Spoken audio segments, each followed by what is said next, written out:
면책사항. 본 영상의 내용은 개인의 경험을 바탕으로 하였으며 농촌진흥청의 공식 의견이 아닙니다. 농촌진흥청에서 시행하는 연구직 공무원의 공채 필기 과목은 1차 공통 과목인 국어, 영어, 한국사와 2차 전공 과목으로 구성되어 있습니다. 이 중 한국사는 2022년부터 영어와 마찬가지로 능력검정 시험으로 대체되었습니다. 전공 과목은 각 직류별 전문 역량평가를 강화하기 위하여 지난 2020년부터 개편되어 시행되고 있습니다. 공채 경쟁률은 필기시험 응시 인원 기준 4대1부터 56대 1까지 직류별로 편차가 크지만 매해 꾸준히 선발하는 직류는 20대 1을 넘습니다. 그러나 접수한 사람 중 모두 시험장에 오는 것이 아니며 필기시험 응시 인원 역시 매해 경험 삼아 보는 허수 인원들이 제법 있기 때문에 숫자에 너무 신경 쓰지 않는 편이 좋겠습니다. 국가직 연구사의 합격 커트라인은 100점이 넘지 않기 때문에 지방직보다는 인간적입니다. 경쟁률과 마찬가지로 매해 꾸준히 채용이 이루어지는 직류는 합격선도 높은 편인데 이것은 그만큼 전공 과목에 대한 정보가 많기 때문인 것도 있어 결국 합격선이 어떻든 준비하는 입장에서는 마찬가지가 아닌가 싶습니다. 연구직 공무원은 연구사와 연구관 조 직급으로 구성되어 있는데 연구사는 입사 시에는 7급 상담, 5년 이상 재직하면 6급 상당에 해당하며 본급 역시 행정직 6급과 7급의 중간 정도 수준입니다. 입사 후 후봉 산정 시에는 관련 직종 동사기간, 분복무기간, 그리고 관련 학위 소지자의 경우 석사 및 박사에 각 2년씩 더해집니다. 자주 하는 질문. 일하면서 준비할 수 있을까요? 대부분은 시험 준비에만 전념했습니다. 하지만 저희 동기들 중에는 일을 하면서 주말과 저녁에 공부해서 합격한 사람도 있습니다. 전공은 무엇인가요? 생명유전 직류를 준비하는 사람은 자연대 생물 전공이 많지만 청변체로는 농대 출신이 많습니다. 하지만 직류에 따라 농업경영이나 농촌생활은 사회학 계열 전공자가 많고 농공은 공학 계열 전공자도 있습니다. 또 농식품 개발은 식품 관련 전공자들이 많습니다. 일반적으로 2차 시험 과목을 전공하는 것이 시험 준비에 유리하기 때문입니다. 그러면 관련 학위가 있어야 하나요? 아니요. 농촌진흥청 연구사 공채는 만 20세 이상 공무원 결격 사유만 없으면 모두가 응시 가능하며 전공 학력은 무관합니다. 하지만 전공 과목을 준비하기에 전공 지식이 있으면 좋기 때문에 일반적으로 관련 전공자들이 준비하는 편입니다. 그럼 학위는 없어도 되겠네요. 공채 응시에는 필요 없습니다. 하지만 연구직 공무원은 연구 과제 수행이 주업 모이기 때문에 대학원 경험은 업무에 도움이 되며 호봉에도 반영이 됩니다. 또한 입사 후에도 학위 취득을 장려하기 때문에 있으면 좋습니다. 그리고 석사 학위를 취득할 때까지 매해 연구실적 심사평가를 받습니다. 자격증 없으면 붙기 어렵나요? 자격증이 있으면 평균 점수에서 5점 또는 3점이 가산되기 때문에 자격증은 공채 준비의 필수 요소로 여겨지고 있습니다. 하지만 자격증 없이 합격하는 사람도 있으며 그 중에선 무려 56대 1의 경쟁률을 뚫은 사람도 있습니다. 그래서 시험 준비는 얼마나 하셨나요? 저희 부 공채 입사자는 한 번 만에 붙은 사람부터 3번 만에 붙은 사람까지 있습니다. 보통 2년에서 3년 정도 준비하는 사람이 가장 많은 것 같습니다. 소수 직류 지망이라 올해 안 되면 내년에도 뽑을지 너무나도 불안합니다. 저희 직류에서 한 명씩 뽑았던 해의 합격자 중 한 사람은 한 명이라도 뽑아줘서 고마웠다고 했으며 또 한 사람은 아무 생각 없었다고 했습니다. 올해 시험을 준비하는 동안에는 나중을 고민하지 말고 우선 현재에 집중하세요. 평소에 마인드 컨트롤은 어떻게 하나요? 대체로 별 생각을 안 했다고 합니다. 생각은 없는 편이 좋은 것 같습니다. 영어, 한국사 검정시험 역시 미리 따놓아야겠죠? 네, 미리 따놓으세요. 시간도 없는데 국어 수업 꼭 들어야 할까요? 공무원 시험은 문법 비율이 더 높고 한국어 문법은 정말 까다롭습니다. 이 글에도 아마 분명 어딘가에 띄어쓰기 오류와 비문이 있을 겁니다. 적어도 문법만큼은 듣는 게 좋습니다. 공무원 국어 수업 들으시면 됩니다. 그럼 학문은 어쩔까요? 일단 학문을 공부하지 않았고 당장 올해 시험을 칠 계획이라면 일단 버리세요.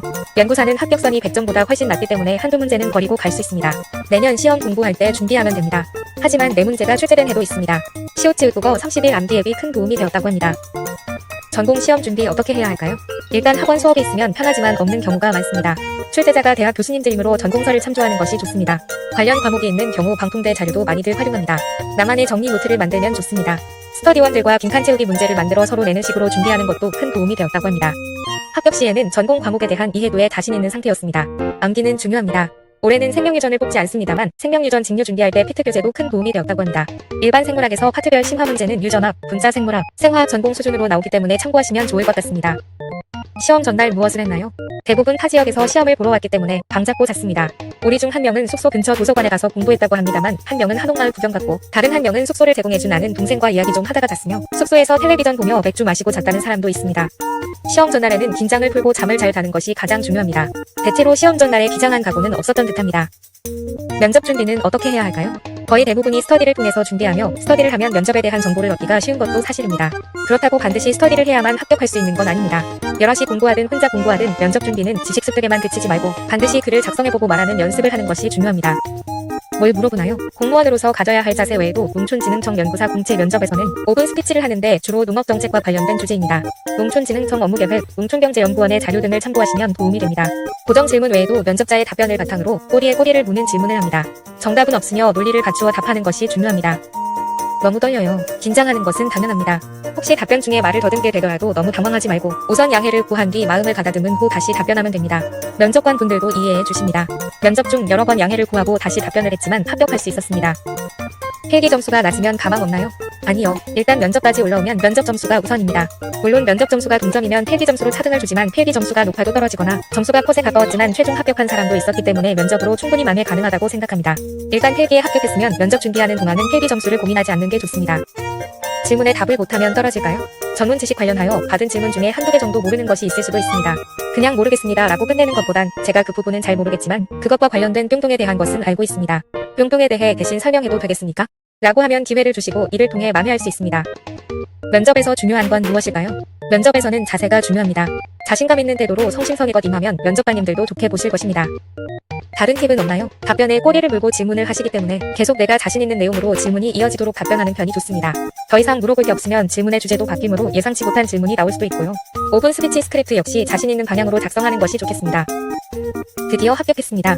발령은 언제 날까요? 모릅니다. 심지어 내부 인사 담당자도 몰라요. 저희 중엔 합격 발표 2주 만에 발령받은 사람부터 2달 만에 발령받은 사람까지 있습니다. 다른 직류의 경우 해를 넘겨 발령받은 사람도 있다고 합니다. 어디서 근무하게 될까요? 농가원에서 근무하는 직류면 전주에서 일한다는 건 확실합니다.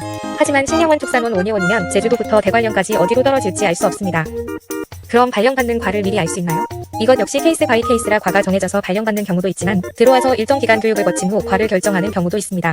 일단 발령장 받으러 오라는 연락 받으실 때 여쭤보세요. 연구사 장점과 단점은 뭔가요? 장점은 세상에 기여할 수 있다는 것, 그리고 공부하면서 돈을 번다는 것이고 단점은 계속 공부해야 한다는 것입니다. 공부가 적성에 안 맞으면 하기 힘든 직업입니다. 그럼 다들 힘내세요. 화이팅!